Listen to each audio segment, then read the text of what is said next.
بہن نے سوال کیا ہے غسل جنابت کے حوالے سے کہ غسل جنابت میں بعض خواتین ایسے ہوتی ہے کہ جو چوٹیاں باندھتی ہیں، تو کیا غسل جنابت کے لیے چوٹیاں کھولنا ضروری ہے؟ کیا بغیر کھولے غسل جنابت ادا ہو سکتا ہے یا نہیں؟ تو یاد رکھیے، یہ بات خوب سمجھ لیجیے، مسئلہ سمجھنے کی کوشش کریں۔ مسئلہ میں آپ کو بتانے والا ہوں، لیکن اس سے پہلے بات خوب سمجھ لیجیے کہ غسل کے اندر 3 فرائض ہیں۔ یہ 3 فرائض سیکھنا آپ کے لیے ضروری ہے۔ اگر آپ میں سے کوئی ایک فرض بھی آپ سے رہ جائے غسل جنابت کرتے ہوئے، تو آپ کا غسل ادا نہیں ہوگا۔ آپ جتنا بھی غسل کر لیں لیکن آپ کا غسل نہیں ہوگا۔ ان میں سے ایک یہ ہے کہ کلی کرنا، ناک میں پانی ڈالنا 2، اور پورے جسم پر اس طرح پانی بہانا کہ پورا جسم جو ہے وہ گیلا ہو جائے، تر ہو جائے، اور ایک بال کے جگہ برابر بھی خشک نہ رہے۔ اگر ایک بال کے برابر جگہ خشک رہ گئی تو اس صورت میں آپ کا غسل ادا نہیں ہوگا۔ بہت سارے لوگ جو ہے جلد بازی کرتے ہیں غسل کرتے ہوئے، لہٰذا جلد بازی نہیں کرنی چاہیے۔ پھر خاص کر کے جب غسل جنابت آپ کر رہے ہو تو اس صورت میں بہت احتیاط کرنے کی ضرورت ہے۔ اگر ایک بال کے برابر بھی جگہ خشک رہ گئی تو آپ کا غسل نہیں ہوگا۔ تو آتے ہیں مسئلے کی طرف کہ جو خواتین چوٹیاں باندھتی ہیں، کیا وہ چوٹیاں کھولنا غسل جنابت میں ضروری ہے؟ تو یہ بات سمجھنے کی کوشش کریں۔ 3 صورتیں۔ ایک صورت تو یہ ہے کہ خاتون ایسی ہے کہ جس کے بال کھلے ہوئے ہیں، اگر کھلے ہوئے بال چوٹیاں نہیں باندھی تو اس صورت میں پورے بالوں کا دھونا یہ ضروری ہے۔ دوسری صورت یہ ہے کہ چوٹیاں باندھی ہوئی ہے لیکن جو بال ہے اس کی جڑوں تک پانی نہیں پہنچ پا رہی، تو اس صورت میں جو ہے بالوں کو کھول دیا جائے گا۔ چوٹیاں جو ہے وہ کھول کر پورے بالوں کو دھونا جو ہے وہ ضروری ہو جائے گا۔ یہ دوسری صورت ہوگی۔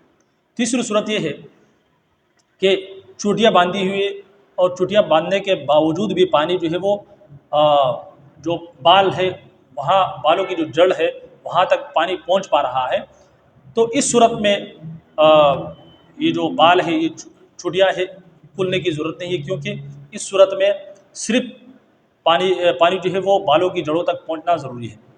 ظاہر سی بات ہے کہ جو دوسری صورت میں نے بتائی کہ اس میں چوٹیاں باندھی ہوئی ہے اور بالوں کی جڑوں تک پانی نہیں پہنچ پا رہا، تو اس لیے کھولنا پڑا۔